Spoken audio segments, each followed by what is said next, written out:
അവൻ്റെ ചുണ്ടുകൾ തൻ്റെ ചുണ്ടുകളെ പൊതിഞ്ഞതും അവൾ മെഴിഞ്ഞുപോയ കണ്ണുകളോടെ അവൻ്റെ ഷർട്ടിൽ അള്ളിപ്പിടിച്ചുകൊണ്ട് അവൻ്റെ മുഖത്തേക്ക് നോക്കി.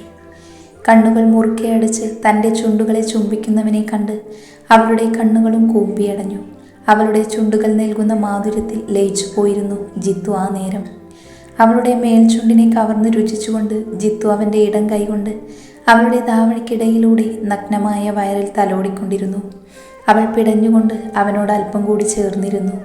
ഒടുവിൽ ജിത്തു തളർന്നു തുടങ്ങിയതും അവൻ തന്നെ സ്വയമേ അവളിൽ നിന്നും അടർന്നു മാറി. കഴിച്ച ഗുളികയുടെ എഫ്റ്റും ശരീരത്തിൻ്റെ തളർച്ചയിലും അവനാകെ കുഴഞ്ഞു പോയിരുന്നു. ജിത്തു അടർന്നു മാറിയതും അവൻ്റെ മുഖത്തേക്ക് നോക്കാൻ ചമ്മൽ തോന്നിയ ലക്ഷ അവൻ്റെ ശരീരത്തിലെ മുറിവുകളെ വേദനിപ്പിക്കാതെ അവനെ ചുറ്റിപ്പിടിച്ച് നെഞ്ചിലേക്ക് ചാഞ്ഞു. അവനൊരു ചിരിയോടെ അവളെ ചേർത്ത് പിടിച്ചു. ജിത്തു അവൻ്റെ കൈവിരൽ കൊണ്ട് അവളുടെ താടിത്തുമ്പിൽ പിടിച്ചു മുഖം ഉയർത്തി. ഇപ്പോൾ മനസ്സിലായോ എങ്ങനെയാണെന്ന്? ഒരു കള്ളച്ചിരിയോടെ ചോദിക്കുന്നവനെ ലക്ഷ നാണത്തോടെ നോക്കി തലയാട്ടിക്കൊണ്ട് അവൻ്റെ നെഞ്ചിലേക്ക് ചാഞ്ഞിരുന്നു. അല്പം കഴിഞ്ഞതും തന്നെ ചുറ്റിയിരുന്ന ജിത്തുവിൻ്റെ കൈകൾ അയഞ്ഞു പോകുന്നതറിഞ്ഞ് അവൾ തലയുയർത്തി നോക്കി അവനെ. ക്ഷീണം കൊണ്ട് അടഞ്ഞു പോകുന്ന കണ്ണുകളെ വലിച്ചു തുറക്കാൻ പാടുപെടുന്നവനെ അവൾ അലിവോടെ നോക്കി. ശേഷം എഴുന്നേറ്റ് പുറത്തേക്ക് നടന്നു. പുറത്തെ ചെയറിലിരുന്ന് ഫോണിൽ നോക്കിയിരുന്ന ശിവനും കൂട്ടി അവൾ ജിത്തുവിനെ പതിയെ ശ്രദ്ധയോടെ ബെഡിലേക്ക് കിടത്തി പുതപ്പിച്ചു. ഉറങ്ങാൻ കാത്തിരുന്നത് പോലെ അവൻ്റെ കണ്ണുകൾ അടഞ്ഞു. ലക്ഷ ജിത്തുവിൻ്റെ അടുത്തായി ഇരുന്നു കൊണ്ട് അവൻ്റെ മുടിയിൽ പതിയെ തഴുകി. സുഖമായി ഉറങ്ങുന്നവനെ അവൾ കണ്ടെടുക്കാതെ നോക്കിയിരുന്നു.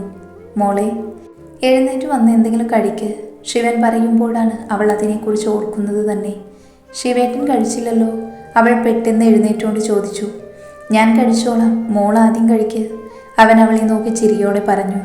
അതൊന്നും പറ്റില്ല, ഏട്ടൻ ഇവിടെ ഇരിക്ക്, നമുക്കൊന്നിച്ച് കഴിക്കാം. അവൾ അതും പറഞ്ഞ് മേശപ്പുറത്തിരുന്ന പൊതി അഴിക്കാൻ തുടങ്ങി. ദോശയും ചമ്മന്തിയും സാമ്പാറും എടുത്ത് പ്ലേറ്റിലേക്ക് പകർത്തി ശിവന് നൽകി. അവനത് വാങ്ങി കഴിക്കാൻ തുടങ്ങി. അപ്പോഴേക്കും ലക്ഷയും മറ്റൊരു കസേരയിലേക്ക് ഇരുന്ന് കഴിക്കാൻ തുടങ്ങി. കഴിച്ചു കഴിഞ്ഞ് ശിവന്റെ പ്ലേറ്റ് നിർബന്ധിച്ചു വാങ്ങി അവളെടുത്ത് കൊണ്ട് ലക്ഷ ബാത്റൂമിലേക്ക് നടന്നു. അന്ന് ജിത്തുവിൻ്റെ അടുത്തുള്ള ചെയറിൽ ഇരുന്നാണ് അവൾ ഉറങ്ങിയത്. ബൈസ്റ്റാൻഡർ ബെഡിൽ കിടക്കാൻ ശിവൻ പറഞ്ഞിട്ടും അവൾ കേട്ടില്ല. ഒടുവിൽ നിവൃത്തിയില്ലാതെ ശിവൻ അവിടെ കയറി കിടന്നുറങ്ങി. പിറ്റേന്ന് രാവിലെ തന്നെ ഇന്ദുവും ലക്ഷ്മിയും കണ്ണനും ഓടി പിടിച്ച് വന്നു ജിത്തുവിനെ കാണാൻ. രവിയാണ് കൊണ്ടുവിട്ടത്. അവർ വന്നതും ശിവനെയും ലക്ഷയെയും വീട്ടിൽ പോയി റെസ്റ്റ് എടുക്കാൻ പറഞ്ഞയച്ചു. ലക്ഷ ഒത്തിരി പറഞ്ഞു നോക്കിയെങ്കിലും ജിത്തുവിൻ്റെ വാക്കുകൾ കൂടിയായതും അവൾ അവൻ്റെ നെറ്റിയിലൊരു മുത്തം നൽകി ശിവനോടൊപ്പം പോയി. പെണ്ണിനിപ്പോൾ അവൻ്റെ മുഖത്ത് നോക്കാൻ ഭയങ്കര നാണമാണ്. എങ്കിലും അതൊക്കെ മറച്ചുകൊണ്ടാണ് നടപ്പ്. ലക്ഷയും ശിവനും പോയതും ജിത്തുവിനോടൊപ്പം ഇന്ദുവും ലക്ഷ്മിയും കൂടി രവി ചായ മേടിക്കാനായി ക്യാൻറ്റീനിലേക്കും നടന്നു. വീട്ടിലേക്ക് പോയ ലക്ഷ ജിത്തുവിൻ്റെ മുഷിഞ്ഞ വസ്ത്രങ്ങൾ കൂടിക്കൊണ്ടുപോയിരുന്നു. വീട്ടിൽ ചെന്ന് അവൻ്റെ വസ്ത്രം അലക്കി കുളിച്ചു. പിന്നെ ശിവനും ആഹാരം കൊടുത്ത് അവളും കഴിച്ചു. ശേഷം അല്പനേരം കിടന്നുറങ്ങി. എന്താണെന്ന് ചോദിച്ചാൽ ഇന്ന് വൈകിട്ട് ഇങ്ങോട്ട് വന്നാൽ മതിയെന്നായിരുന്നു താക്കീത്. വൈകിട്ട് എഴുന്നേറ്റൊന്ന് ഫ്രഷായി ജിത്തുവിനുള്ള ഡ്രസ്സും എടുത്ത് മറ്റു അത്യാവശ്യ സാധനങ്ങളും എടുത്ത് അവൾ ഹാളിലേക്ക് വന്നു. ശിവൻ കുളിക്കുമായിരുന്നു. ആ നേരം കൊണ്ട് അവൾ രണ്ടുപേരും ചായ ഇട്ടുകൊണ്ടുവന്നു. അപ്പോഴേക്കും റെഡിയായി ശിവനും വന്നിരുന്നു. അവന് ചായ കൊടുത്ത് അവളും കുടിച്ചു. ശേഷം കപ്പ് കഴുകി ഒതുക്കി വെച്ച് ഹാളിലിരുന്ന ബാഗുമെടുത്ത് ലക്ഷ പുറത്തേക്കിറങ്ങി. ശിവൻ വാതിൽ പൂട്ടി താക്കോൽ ചെടിച്ചട്ടിയിൽ ഇട്ട ശേഷം കാറെടുത്ത് ലക്ഷയുമായി കയറിയതും അവൻ ഹോസ്പിറ്റലിലേക്ക് തിരിച്ചു. ലക്ഷയെയും കൂട്ടി ശിവൻ ഹോസ്പിറ്റലിലെത്തിയ ശേഷമാണ് അവർ തിരിച്ചു പോയത്. കൊണ്ടുവന്ന ബാഗ് ടേബിളിൽ വെച്ച ശേഷം ലക്ഷയും ശിവനും പിടിച്ചെഴുന്നേൽപ്പിച്ചിരുത്തി അവനെ. അവനൊരു ചിരിയോടെ അവളുടെ മുഖത്തേക്ക് നോക്കിയിരുന്നു. ബാത്റൂമിൽ നിന്നും വെള്ളം കൊണ്ട് കൊടുത്ത ശേഷം ശിവൻ പുറത്തേക്ക് ഇറങ്ങിപ്പോയി. അവൾ അവൻ്റെ ദേഹമെല്ലാം തുടച്ച് വൃത്തിയാക്കി അവനെ കമിഴ്ത്തി കിടത്തി അവൻ്റെ മുറിവിലെ കെട്ട് പതിയെ അടിച്ചു. വേദന കൊണ്ട് ജിത്തു എരിവ് വലിക്കുന്നുണ്ടായിരുന്നു. അവൾ പതിയെ ശ്രദ്ധയോടെ നഴ്സ് മുമ്പ് പറഞ്ഞു കൊടുത്തതുപോലെ അവൻ്റെ മുറിവ് ക്ലീൻ ചെയ്ത് മരുന്ന് പുരട്ടി പുതിയ റോളർ കൊണ്ട് കെട്ടി. ശേഷം അവൻ്റെ പിൻകഴുത്തിലായെന്ന് ചുംബിച്ചു. അവനൊരു ചിരിയോടെ അത് സ്വീകരിച്ചതും അവളുടെ ചുണ്ടുകൾ വിശ്രമമില്ലാതെ അവൻ്റെ മുറിവിന് ചുറ്റും പതിഞ്ഞുകൊണ്ടിരുന്നു. അവൻ അനങ്ങാതെ കണ്ണടച്ച് കിടന്നുകൊടുത്തു. ഒടുവിൽ തൻ്റെ ദേഹത്തറിഞ്ഞ അവളുടെ കണ്ണുനീരിൻ്റെ ചൂടിൽ അവൻ ഞെട്ടി കണ്ണുകൾ വലിച്ചു തുറന്നു. ലക്ഷ, കരയാണോ നീ? അവളില്ലെന്ന് മൂളിക്കൊണ്ട് കണ്ണുകൾ അമർത്തി തുടച്ചു. ഇങ്ങ് വാ പെണ്ണേ. അവൻ വിളിച്ചതും അവൾ പതിയെ എണീറ്റ് അവൻ്റെ മുന്നിലേക്ക് ചെന്നു. എന്തിനാടി കരയുന്നേ? ഞാൻ പറഞ്ഞിട്ടില്ലേ എനിക്കൊന്നുമില്ല, കരയരുതെന്ന്. പിന്നെ എന്താടാ? അവളുടെ കവിളിൽ പതിയെ തഴുകിക്കൊണ്ട് അവൻ ചോദിക്കവേ അവൾ അവനെ ചുറ്റിപ്പിടിച്ച് പൊട്ടിക്കരഞ്ഞിരുന്നു.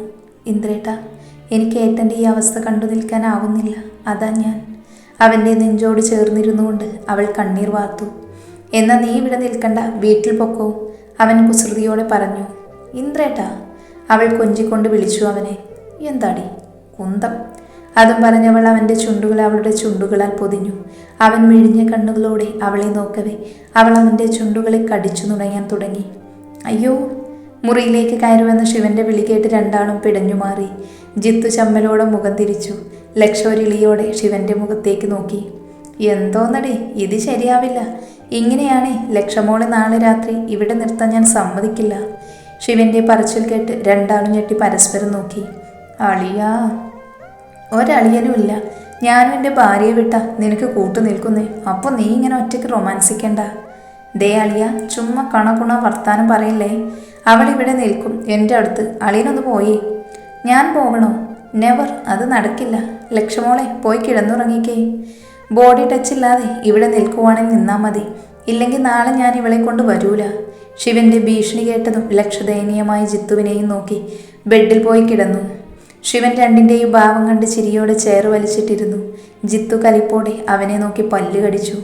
എനിക്കുറങ്ങണം, ജിത്തു ഉറക്കെ പറഞ്ഞതും ശിവൻ മൈൻഡ് ചെയ്യാതെ ഇരുന്നു. എനിക്കുറങ്ങണമെന്ന് അവൻ വീണ്ടും പറഞ്ഞതും അവൻ്റെ ഒച്ച കേട്ട് ലക്ഷ തിരിഞ്ഞു നോക്കി. അതിന് പോയി ലൈറ്റ് ഓഫ് ചെയ്യടൂ, ജിത്തു പല്ല് കടിച്ചുകൊണ്ട് പറഞ്ഞു.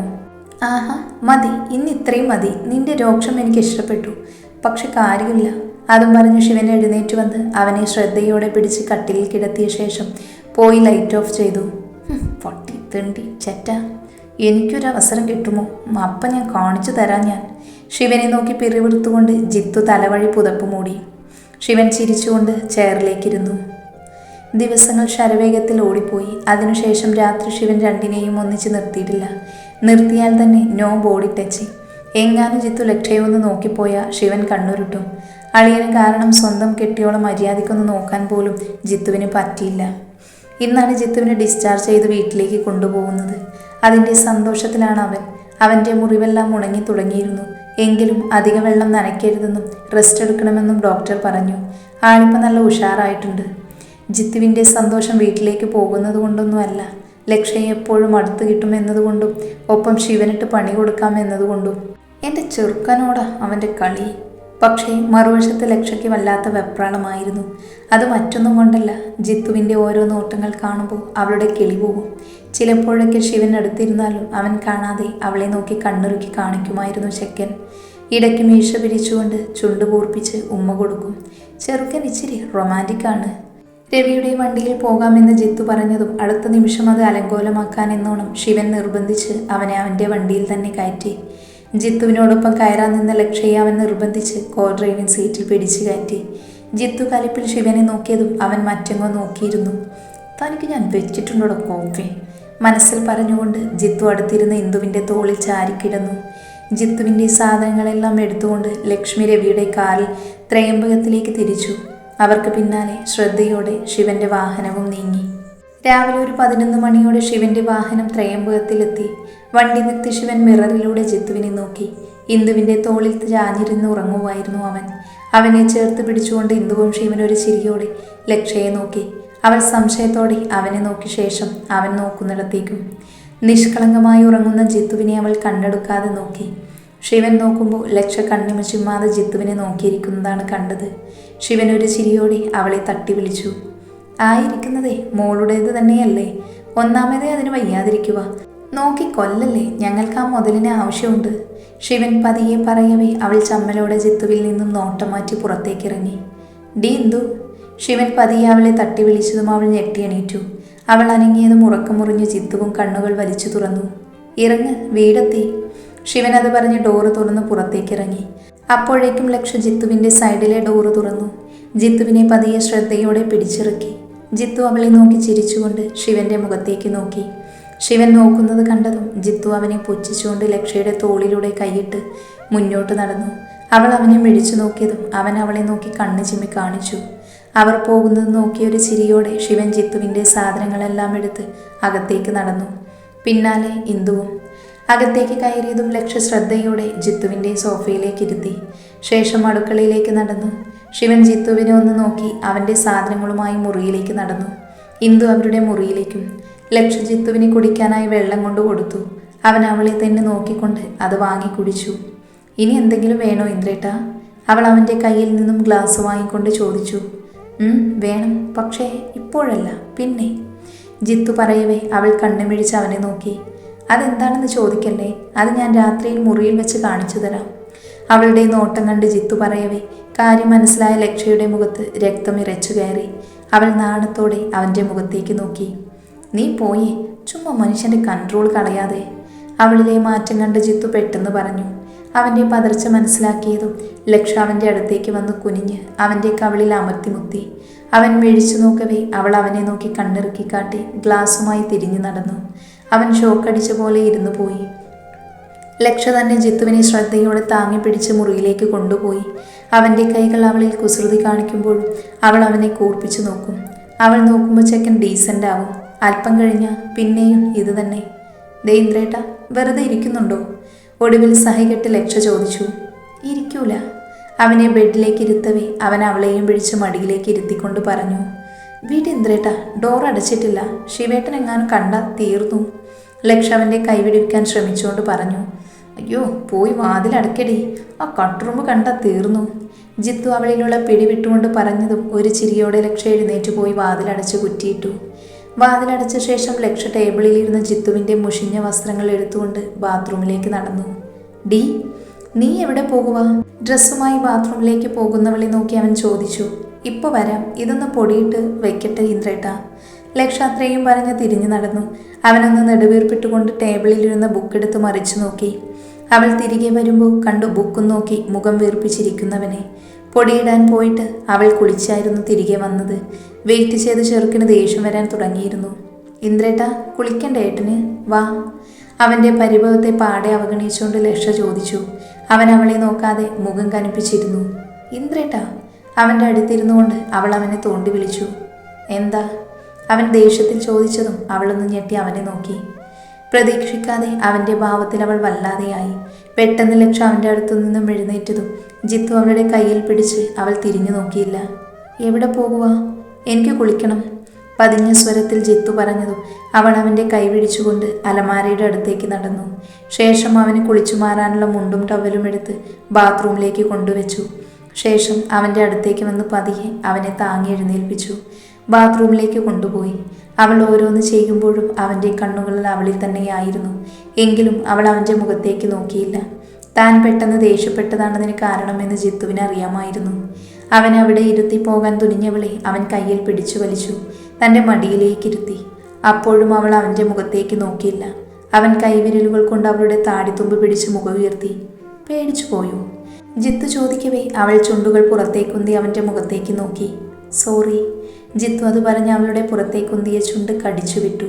അവൾ അവനെ മെഴിച്ചു നോക്കവേ അവൻ അവളെ ആഞ്ഞു പുണർന്നു. ഇന്ദ്രേട്ടാ. അല്പം കഴിഞ്ഞതും അവൾ പതിയെ വിളിച്ചു. കുളിക്കണ്ടേ? അവൻ്റെ നെഞ്ചോട് ചേർന്നിരുന്നുകൊണ്ട് അവൾ ചോദിച്ചു. നമുക്കൊന്നിച്ചു കുളിക്കാൻ പെണ്ണേ.